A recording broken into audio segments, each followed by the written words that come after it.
Okay, hello everybody, welcome back to another video. It's October, and so we're going to be doing some more spooky videos, and today we will be reacting to uh, Pony Tales, Vampiolence, Chapter 1 by Scribbler Productions, basically. Now recently I've been a little bit sick, so I might be coughing a little bit, but so yeah, let's just get started with the video.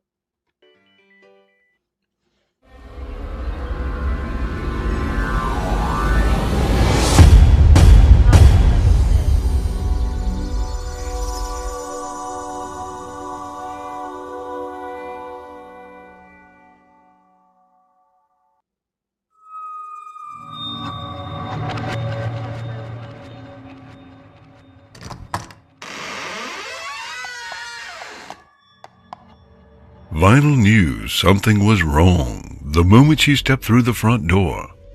Tabby? The empty hallway threw her voice back at her. Tabby? Are you home? She should have been back from practice hours ago. The clock on the wall read just after 11. Vinyl would have winced had the fur on the scruff of her neck not been raised. The air was wrong. It was too quiet. Plus, all the lights were off. Octavia hated the dark. Whenever she was home, lights blazed even in rooms she wasn't in. Vinyl wasn't sure why she hated the dark so much, but she had never questioned an excuse to snuggle tighter under the covers of their bedroom at night. She eased the door shut behind her. Every instinct told her to be on guard. She was usually very good at ignoring raw instinct, but right now her guts were clenched so tight she could barely breathe. Something was wrong. Both instinct and intellect told her something was very, very wrong here.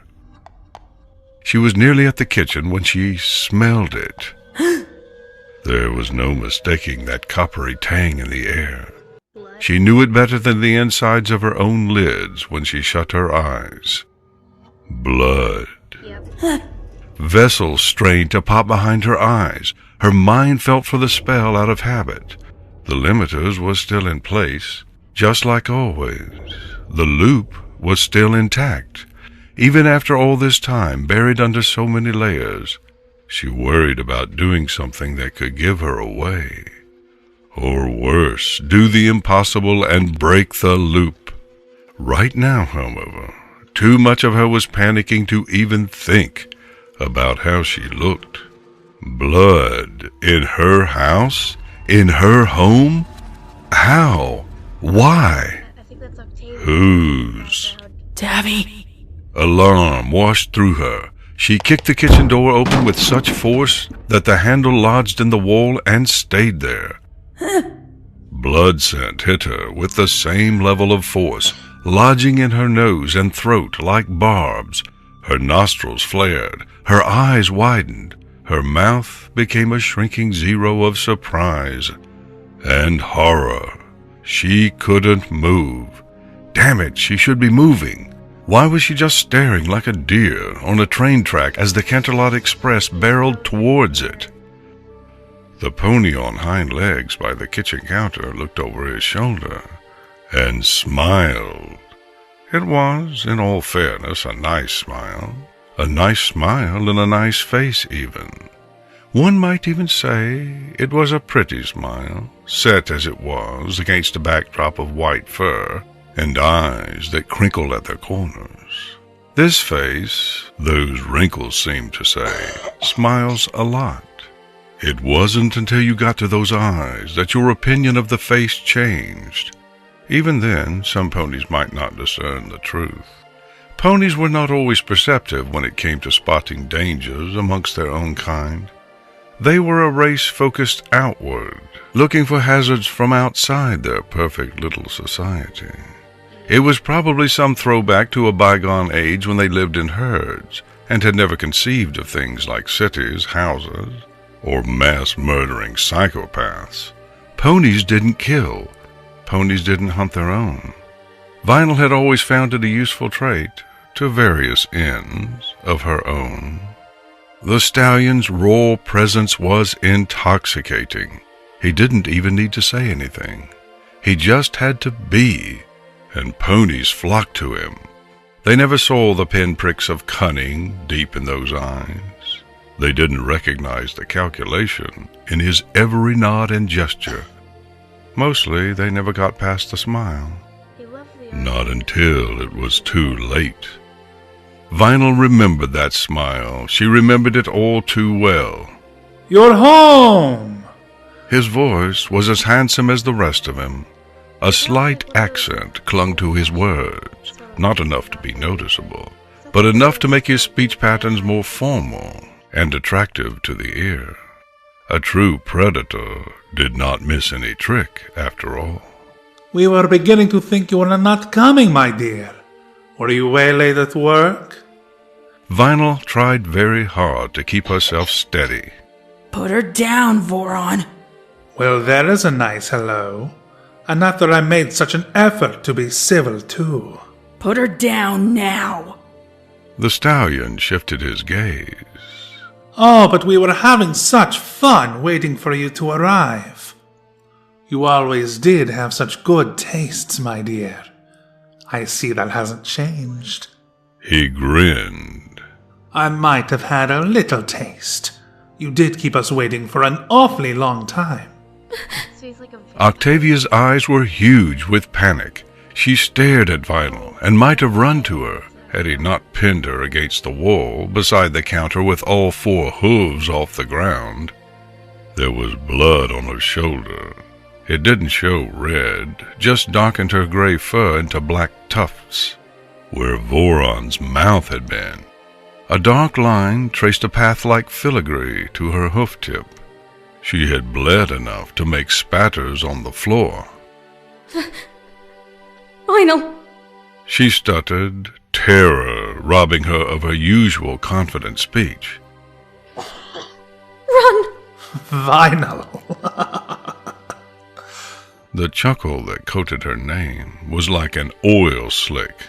"Seriously, all the names in the world you could have gone with, and that was your choice?" Voron shook his head. "So did you name yourself after the record or the fabric?" "No, wait, I see you have been drawing on yourself. Musical notes? The record, then." "I am disappointed in you, Vanelda. I thought you had more imagination." Don't freak, don't freak, don't freak, don't freak, don't freak. Vinyl's mind tripped over itself as she fought the simultaneous impulses to run, fight, and just stand there. That voice. I have no problem divorcing you! Sorry, that was just an ad that popped up. That damned voice. She had spent too many sleepless hours trying to force it from her memory. And now here it was. Here he was. Here. In her kitchen. In her home. He couldn't be here. She couldn't let him be here. Stupid, stupid, stupid. This is all my fault. I should have guessed. I should have known. Vinyl swallowed back her recriminations. Put her down. You know you don't want her. "Don't I?" Voron's tone remained playful. It was a thin veneer. No. You want me. Octavia looked between the two of them. She had no idea. She had no friggin' clue. Oh, she had an inkling of how much danger she was in. Her bleeding shoulder and fear stink told Vinyl that much. Yet, she didn't know the rest. She didn't know who Voron was, what Voron was, or why he was here. Otherwise, she wouldn't be telling Vinyl to run. Or maybe she would. This was Octavia, after all. The kitchen was a mess. She had fought him. She had fought him hard. Somehow that pleased Vinyl. No way would her girl go down without a fight. No freaking way. Except this was Voron, and that was a very, very stupid way to think. If he had allowed Octavia to fight back, it wasn't because she posed an actual threat. 99% of all he did was purely for his own amusement or gain. The remaining 1%, Vinyl didn't even want to think about that. Oh. The word became a purr in Voron's throat. Offering yourself up? Trying to exchange yourself? How noble. Octavia squeaked when he pulled her closer. Vinyl's entire spine prickled with panic and anger. He nuzzled into Octavia's throat, inhaling the terrified earth pony's scent like a kitten finding a nice spot to nap. I was wondering whether you'd set up house here with a pet. Oh. It was the most palatable option I could think of when I first tracked you down. Do you know what I saw when I first spotted you in this squalid little bit of suburban nightmare? His lip curled, revealing a hint of curvature beneath. Octavia trembled. I saw you carrying groceries, of all things, through the front door. Brown paper bags. Utterly mundane. Utterly not you. But a pet would be acceptable. Tell me she's a pet, Vanelda. Tell me you haven't been as stupid as I suspect you have. Vinyl? What's going on? Vinyl glared, as if the strength of her eyes alone was enough to floor him. Put her down. Voron sighed. Oh dear. I had hoped you had not fallen into such triteness as to shack up with a mortal for some subpar romance novel reason. Please do not tell me you love her, Vanelda. That would be too cliché, even for you. Vinyl didn't answer. What was she supposed to say? Either confirming or denying the truth would only end badly. The old urge to comply rose inside her. She shifted her gaze, avoiding meeting his eyes directly. Keep it together. That's not you anymore. You don't have to do what he says. Just keep it together. Oh dear, oh dear, oh dear. Voron pulled away from Octavia, shaking his head. And here was I, thinking we were going to be reunited amidst declarations that you had finally seen the error of your ways, and planned to come back to where you belong. He smiled. There was less warmth in it than a blizzard. To me, I did, after all, think you were gone from this world. I am so... He paused, as if to relish the word. happy to find I was mistaken. Vinyl? Octavia's cheeks were wet. She wasn't gulping air the way she did when she was upset, or like when she got so angry she made herself cry with frustration. Terrified tears leaked silently from the corners of her eyes. This Vinyl name, I do not like it. Stop calling her that. Voron shook her for good measure. Octavia's head joggled like a balloon on a stick. Voron, stop this! Vinyl cursed the desperation that crept into her voice. Why do you not call me Daddy, Vanelda? Wait, what? Anyone would think you do not care for me at all. They are. Vinyl couldn't look away from Octavia. I'm sorry. I'm so sorry. I should have told you. I should have been honest, but how could I? How could you have even believed me? And even if by some miracle Octavia had believed the wild and crazy story, what then? She would have left Vinyl, or if she hadn't, she would never have had peace of mind again. The truth would have stolen something from both of them that they could never get back.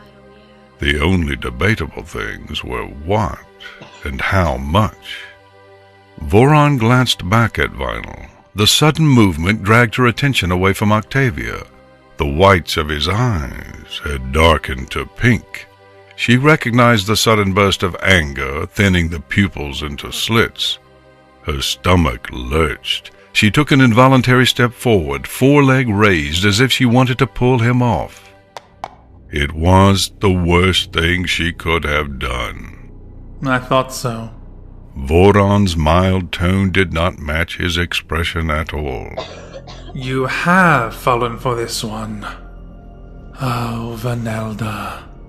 My poor, poor dear little Vanelda. Do you not know that this is pure foolishness? Lay with mortals, certainly, but never fool yourself into thinking you love them. Pink shadowed into red as he turned his attention back to Octavia, hugging her tight against him like a lover. She has your heart. Octavia's chin rested on his shoulder, facing Vinyl. She opened her mouth to speak again. Faster than Vinyl could blink, Voron's elbow jutted back and then forward. A solid, wet crunch echoed off the kitchen walls. No! The cry ripped from Vinyl. Octavia gasped and sagged. Whoops. I think I just broke hers.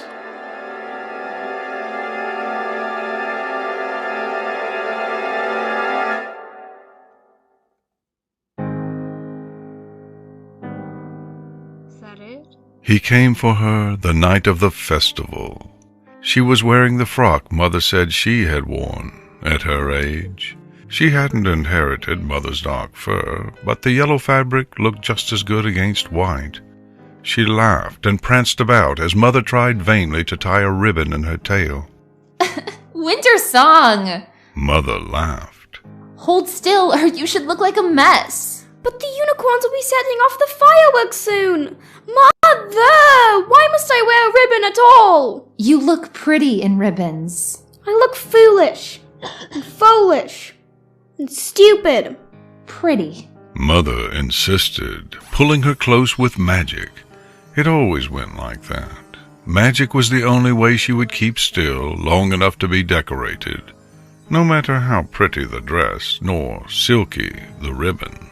Mother! The cottage door smashed open. Both of them gasped. Instinctively, she hid behind her mother's skirts. They had each dressed up for the festival, and the folds of fabric shielded her completely from whoever was trotting inside. Now what manner of ill-bred equine would... Mother stopped abruptly. She stopped what You... She said in quite a different tone. Good evening, Spring Blossom. It is. My, but you do look quite lovely tonight.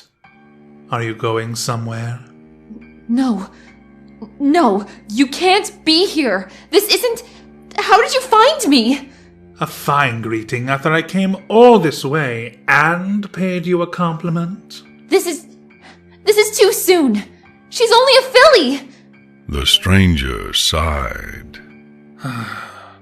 Soon is relative. My arrival is not too early by my estimation, merely yours. You said her 18th birthday. You promised that you would do nothing until she came of age. And you said you would raise her in luxury. This cottage seems somewhat less than the finery in which I first found you. Did you truly think that you could hide her from me, Spring Blossom? For shame. When you told me if I kept your secret, I could. You said 18. I have changed my mind. You cannot. I assure you again, my dear, that I most certainly can. No surprise. You speak as if we are equals who sat down to parley and discuss terms. Any terms of our agreement were never yours to define.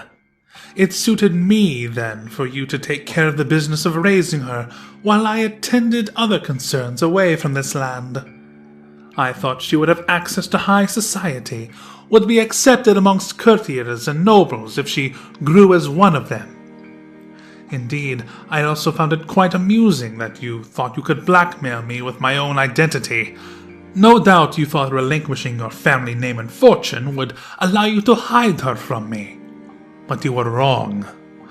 I can always find those who have my blood in their veins. Now it suits me to retrieve what is mine. Therefore, I have come for her. No! I will not let you. She's just a child. You will not let me? The stranger's voice lilted pleasantly. It sounded nice. Even as he crossed the floorboards in a few quick strides and shoved his face into Mother's, he sounded like he was complimenting the weather or asking politely for directions to the nearest alehouse. You are right. She is a child. She is my child. Or did you forget that? Just look at her, Spring Blossom. Look at her and tell me she's not mine. Please, you have others. You said you had others. And she's so young. Please, leave her. Leave her with me just a little longer. So that you may spirit her away and try to hide again? I think not. At least let her grow up first. You speak as if I mean her ill. This was always the way things were going to be, Spring Blossom. You knew I would come eventually. That I have elected to arrive 11 years before you expected me is neither here nor there. I was always going to come for her. Or did you think that hiding yourself away in this little hovel and getting out of your fine clothes only for festivals would buy you more time? Did you intend to fool me when her 18th year came? Did you honestly think you could keep her from me by pretending you were a peasant? You? Nobility shines through even the worst grime, my dear. You are as lovely as the day I chose to woo you. You chose to make me your brood mare. And yet I did not see you cast her off a cliff. Others before you have done as much, or taken themselves off to die when they find themselves bearing my folds and the truth wriggles in their bellies. Some even died trying to rid themselves of their pregnancies. But you... I do not think that even crossed your thoughts. You were always so soft, Spring Blossom. In truth, I am surprised you gave up your wealth so easily to keep her from me. Or me from her. Clearly, you did not mind laying with me so very much, if you were willing to raise my gat and safeguard her like some precious thing, even after you knew the truth. What is her name? Please, leave us. Let her be normal. What is normal, Spring Blossom? To be your normal is to be weak. I will teach her to be strong. I will make her strong. Strength is her birthright. It doesn't have to be. If you leave her here with me, she could be a normal pony. The stranger clicked his tongue against the roof of his mouth. I tire of this. Foal, what is your name? Suddenly Mother's skirts were gone and she was exposed. She stared up at the stranger. The crash of a finely dressed body against the wall made her tremble. Mother! The candle lay on its side on the floor, flame guttering. Mother had always told her to never let the flames touch the floorboards. She scrubbed those boards every week and was very proud of them. Now, wax dripped sideways onto the wood, and the candle flame licked greedily at them. Here, little one, murmured the stranger. Look at me. Look into my eyes. Don't! Winter Song, run! Mother coughed as she stumbled to her hooves. Red stained her hairline. Run away and don't look back! She couldn't move. She was transfixed by the stranger's peculiar eyes. They seemed almost luminous in the flickering glow. The whites darkened to pink as he murmured pleasantly at her. There we are. Good girl. You are a good girl, aren't you? You're my girl. My own sweet girl. Her mouth ran dry. She couldn't even blink as she watched the pink bleed away into dark red, like some pony had held a glass of red paint in front of the flickering candle. The chair Mother had been sitting in slammed into the stranger. He hurtled sideways into the wall and slid down. Encased in sparkling blue magic, the chair rose again and smashed down on him. Run now! Run, Winter Song! Mother shrieked at her, horn aglow. As she ran, blinded by frightened, confused tears, she ran out into the darkening evening. Her tiny hooves ate up ground as fast as they were able. When she was halfway down the hill, she realized that following the path might be a stupid idea, and banked left, aiming for the forest tree line. Mother!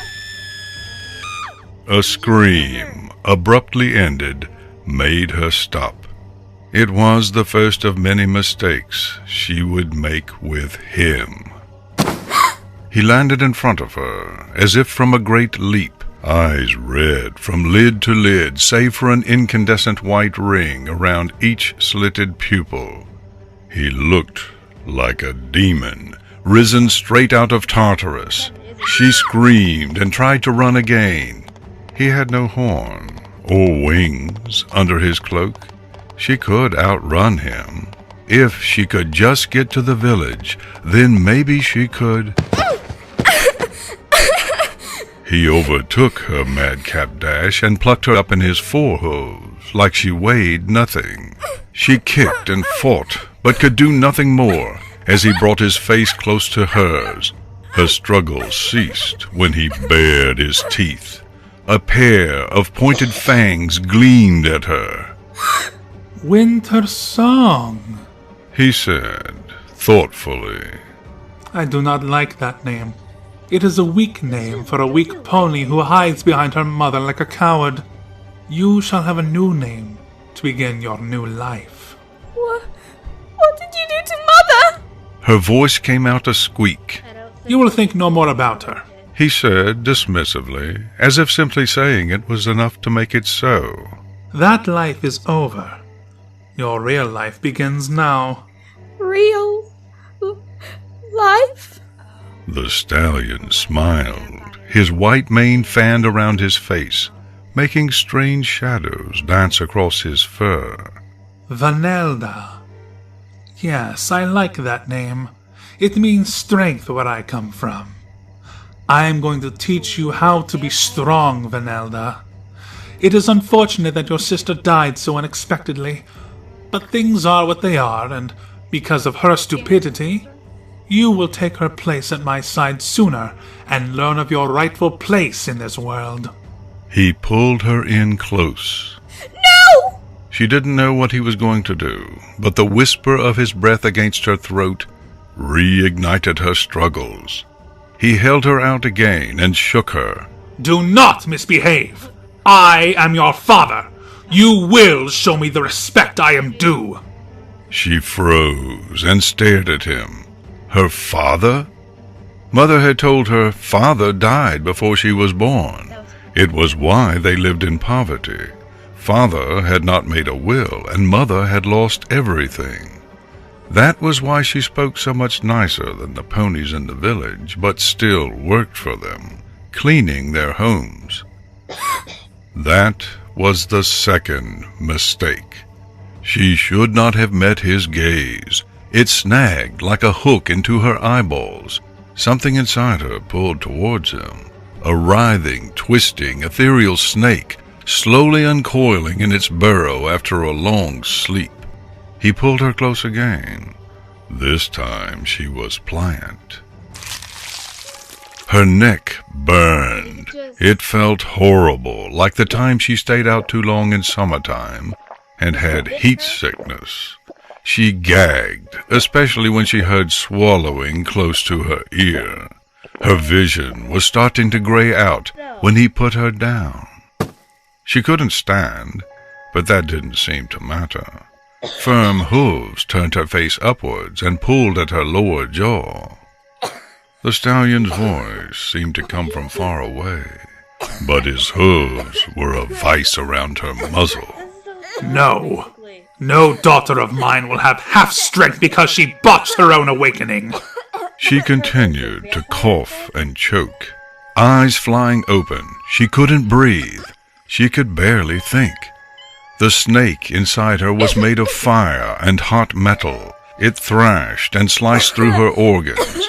Her gourds rose. She tasted bile. Still, he held her mouth shut. The backs of her eyes prickled as she stared up at him, pleading to let her spit out whatever vile thing was shredding her guts. Gradually, the burning flowed outwards, spiraling down her legs and up into her head, lighting every nerve ending ablaze. She was made of fire and flesh and tears that ran and sizzled away in the flames of her own destruction. Her eyeballs were going to explode. His face and all the sky behind it tinted red. I've never had a unicorn daughter before. He purred. Let's see if you're any stronger than the others. And with her guts on fire and her mind in turmoil, she died for the first time. Wait, so he just killed her? Also, for the first... Is that what he meant by... Continued. Well, that was something. Vampiolence. Sorry if I pronounced that wrong. Chapter 1. Uh, yeah, that was interesting. Well, so, sorry I didn't really say much because I was kind of trying to figure out the story as the narrator kept talking and such. But, yeah, that was chapter 1. Like and subscribe if you would love to see more. And, please read my books on film fiction. Link in the description. And, I'll see you in the next video. Goodbye.